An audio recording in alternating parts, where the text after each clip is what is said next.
சித்தம் கலங்கிடுச்சு தான் நான் நினைக்கிறேன். ஏன்னா பெரியாரை கன்னடர் என்கிறார்கள்.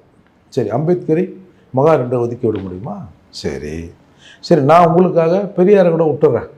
பெரியாரை விட்டுட்டு நான் அம்பேத்கரை வேண்டான்னு சொல்லிவிட்டு அமித்ஷாவை தலைவராக ஏற்றுக்க சொல்கிறியா? மோடி ஏற்றுக்க சொல்கிறியா?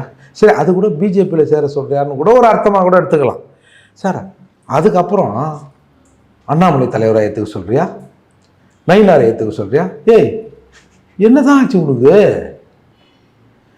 பிஜேபியில் சேர சொல்கிறியான்னு சொன்னா கூட பரவாயில்ல.